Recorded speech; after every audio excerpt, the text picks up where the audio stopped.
When he was in age of 25 years old, he published his very famous book on crimes and on the punishments.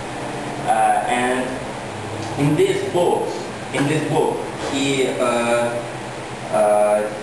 presented some arguments against the death penalty. Basically, it's all arguments that we can say against the death penalty up to now.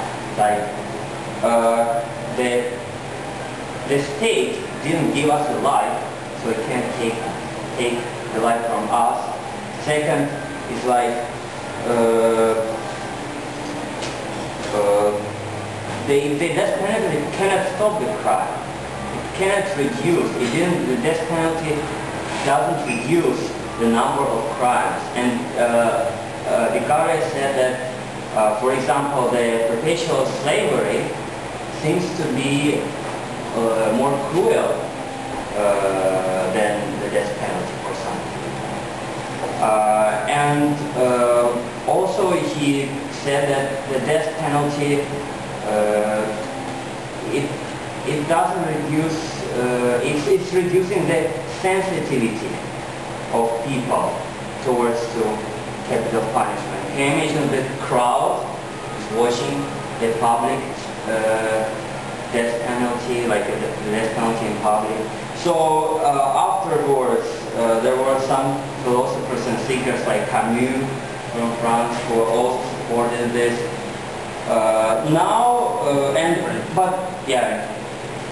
He was French. Yeah. And now, what about there were some philosophers who actually supported this penalty, like Kant or Hegel. And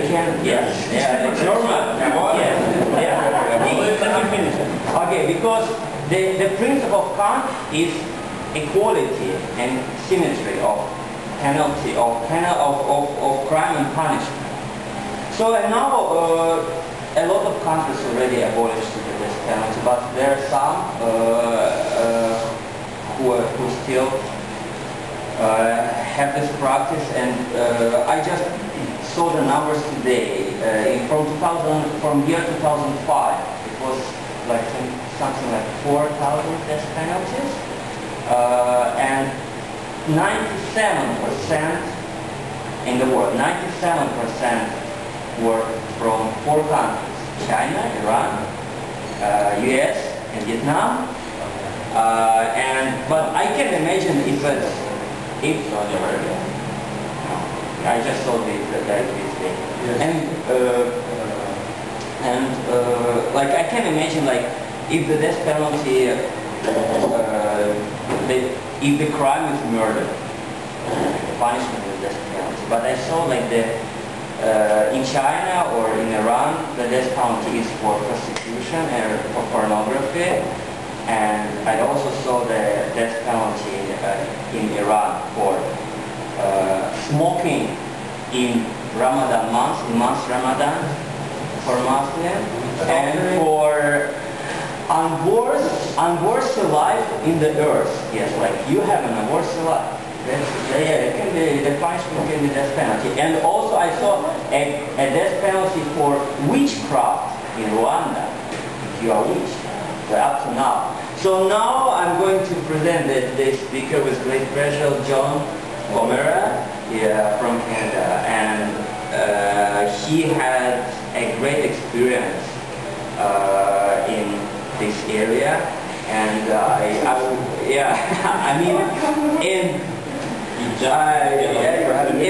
in the participation, like this kind of organizations against this penalty, and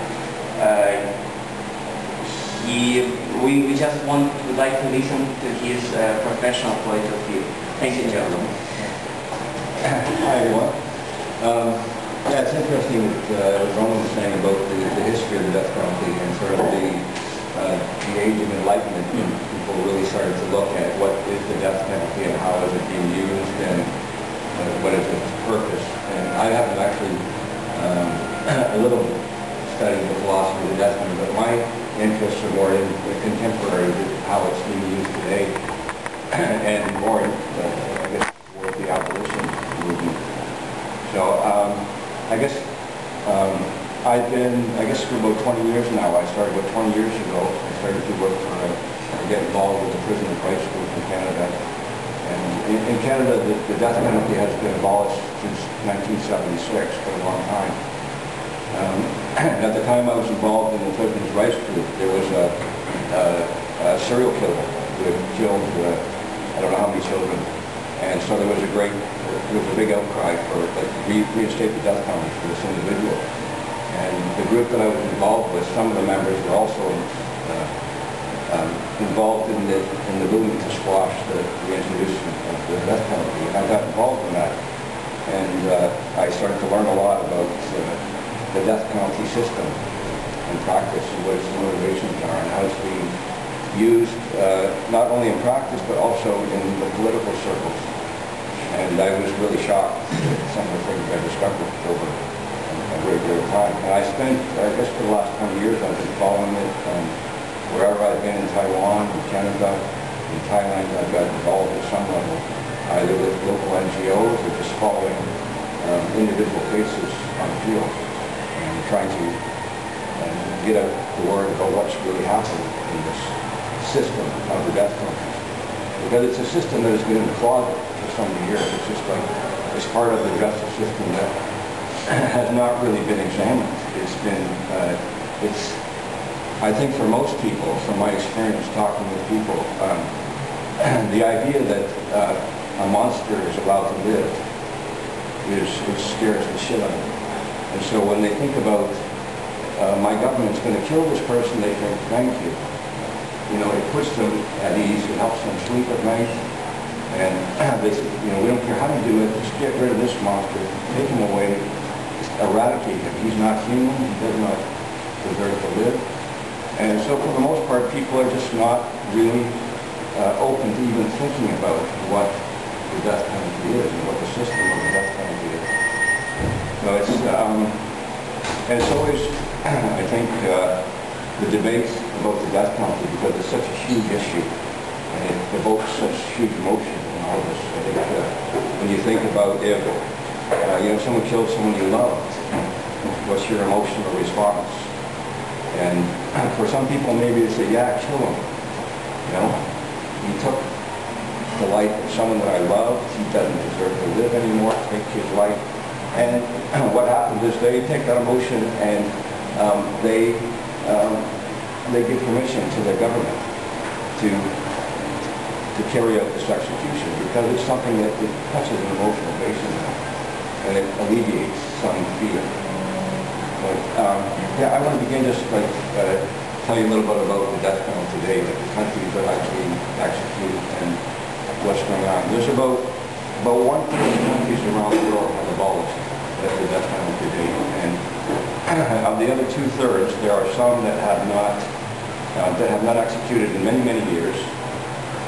Some have placed moratoriums on the death penalty, which is a moratorium, just they freeze a law, and while they debate it in the government or deciding.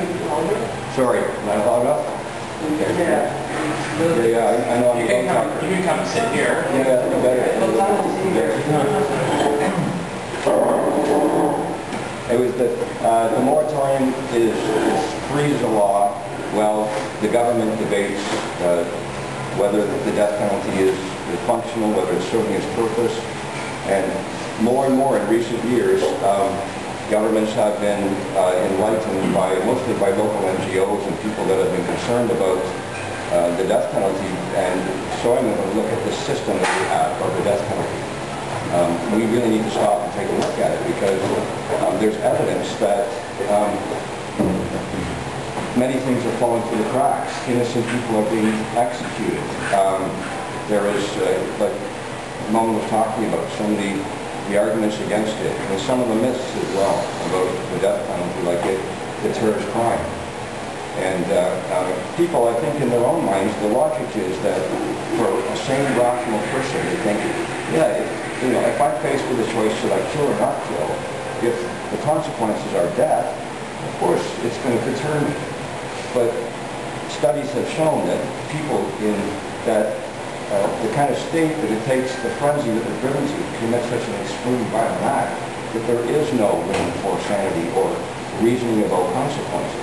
So in that moment where the act is being committed, the consequences are not being considered.